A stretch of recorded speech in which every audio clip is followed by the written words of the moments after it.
রাজধানীতে সাইকো কিলার ধৃতকে জেরায় চাঞ্চল্যকর তথ্য ইতিমধ্যে উঠে আসছে। খুনের পর প্রেমিকার দেহের বাকি অংশের সঙ্গে মুন্ড ফ্রিজে রেখে দিয়েছিলেন আফতাব পুনাওয়ালা। রোজ ফ্রিজ খুলে মৃত প্রেমিকার মুন্ডু দেখতেন আফতাব। খুনের পর প্রেমিকার দেহের 35টি টুকরো করা থেকে জঙ্গলে গিয়ে দেহাংশ ফেলা, সবটাই ইংরেজি ওয়েব সিরিজ ডেক্সটার দেখে পরিকল্পনা করেছিলেন প্রেমিক। কিন্তু শুধুই কি শ্রদ্ধার সঙ্গে সম্পর্কে জড়িয়েছিলেন আফতাব, নাকি আরো একাধিক মহিলার সঙ্গে সম্পর্ক ছিল তার? পুরো বিষয়ে জানবো সরাসরি কথা বলে বरुण वसीনের সঙ্গে আমাদের প্রতিনিধি দিল্লি থেকে রয়েছে সরাসরি। वरुण, पहले ही जानना चाहेंगे अभी तक जानकारी क्या मिल रहा है इस बारे में?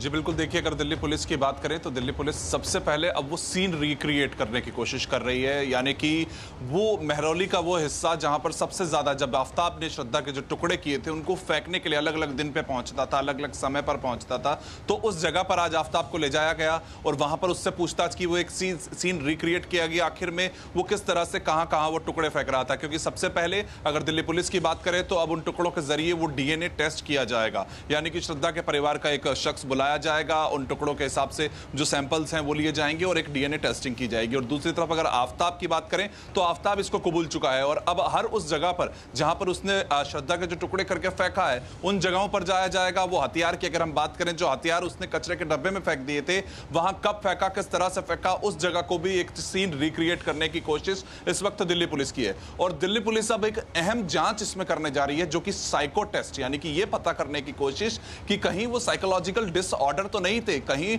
उसको वो हत्या करने में, वो लोगों को काटने में मजा तो नहीं आता था, कहीं वो और ऐसी साजिश तो नहीं रच रहा था। तो ये एक साइको टेस्ट दिल्ली पुलिस की तरफ से अब आगे किए जाएंगे, जिसमें पता लगाया जाएगा कि वो जिस तरह की वेब सीरीज देख रहा था, जिस तरह से वो डेक्स्टर वेब सीरीज के तरीके से उसने उसको पूरी तरह से इसको अंजाम दिया है, वो अगर उस वेब सीरीज की अगर बात करें तो उसमें एक व्यक्ति को लोगों को मारने में, हत्या करने में मजा आता था, तो कहीं ऐसा ही कुछ इसका और मंसूबे तो नहीं थे।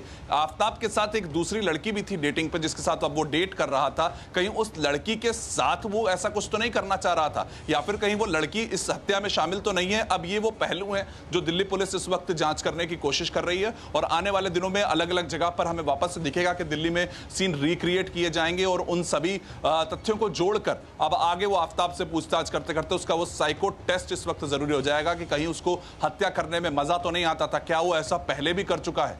क्योंकि श्रद्धा के लापता होने के बाद ये जांच शुरू हुई, अगर श्रद्धा के लापता होने की बात नहीं पता चलती तो शायद ये राज कभी नहीं खुल पाता।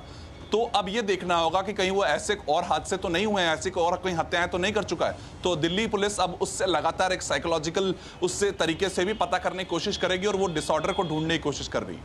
वरुण, और एक बात, ये डेटिंग ऐप, इस बारे में क्या पता चल रहा है पुलिस से?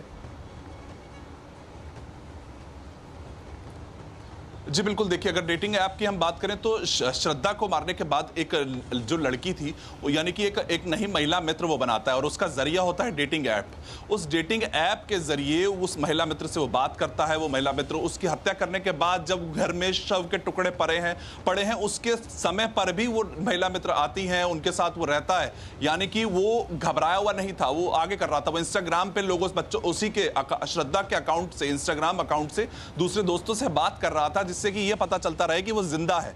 और उसके बावजूद जिस महिला मित्र से बातचीत है, तो अब यहां पर दिल्ली पुलिस ने उस डेटिंग ऐप को भी एक लेटर लिखा है कि वो जानकारी दे कि जिस तरह से जो बातें वो उस लड़की से कर रहा था वो क्या है, कहीं वो कॉन्स्पिरेसी तो नहीं है, क्या वो उसको वापस से फंसाने की कोशिश कर रहा था, तो वो बार बार मेंटल डिसऑर्डर तो नहीं है, उसको ये पता करने के साथ साथ उसके साथ कौन लोग जुड़े हुए हैं इसको किया जा रहा है। तो यहाँ पर बम्बल नाम की एक डेटिंग ऐप है जिसको यहाँ पर दिल्ली पुलिस की तरफ से लेटर लिखा गया है और उनकी चैट्स में क्या बातचीत हुई है इसको पता करने की कोशिश की जाएगी, क्योंकि वो डेटिंग ऐप पे क्या बातचीत हुई इसका अभी तक पता नहीं लग पाया और उसको बीच में क्या बातचीत थी, क्या वो आखिर में उस पे क्या कहना चाह रहा था, इस चीज को पता करेगा। उस लड़की को क्या फंसाया गया, क्या धमकी दी गई, ये बहुत से पहलू हैं जिन पर अब दिल्ली पुलिस जांच करेगी।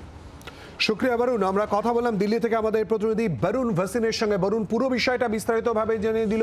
এক, তদন্তের গতি প্রকৃতি কোথায় দাঁড়িয়ে, দ্বিতীয়ত সাইকো টেস্ট এবং তৃতীয়ত ডেটিং অ্যাপ কোথায় কোথায় দাঁড়িয়ে, এই সমস্ত কিছুর তদন্তে আমরাও রয়েছে এবং পুরো বিষয়টা আমরা তুলে ধরবো। কিন্তু এই পুরো ঘটনা সম্পর্কে মনোরোগ বিশেষজ্ঞ ডক্টর সব্যসাচী মিত্র তিনি কি বলছেন আমাদেরকে শোনাবো।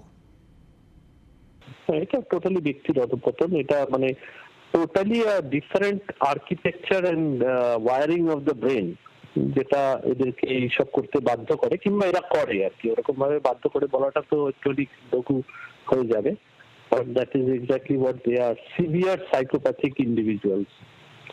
ডেঞ্জারাসলি এদেরকে বলা হয় DSPD, dangerously severe personality disorder individuals. এই টার্মটাই হচ্ছে এদের জন্যই প্রযোজ্য।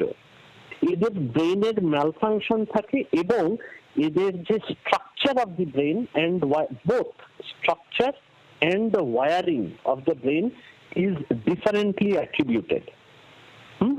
সুতরাং এরা ইমোশনটাকে এক্সপিরিয়েন্স করতে পারে না, এরা এমপ্যাথি এক্সপিরিয়েন্স করতে পারে না, এরা গিল্ট এক্সপিরিয়েন্স করতে পারে না, এরা রিমোর্স এক্সপিরিয়েন্স করতে পারে না। সেখান থেকেই কিন্তু এদের ব্রেনটা অন্য রকম ভাবে কাজ করে। সুতরাং they are structurally different and different in wiring of the brain, অর্থাৎ কানেক্টিভিটি উইদিন দ্য ব্রেন যেটা আছে সেটাও ডিফারেন্ট।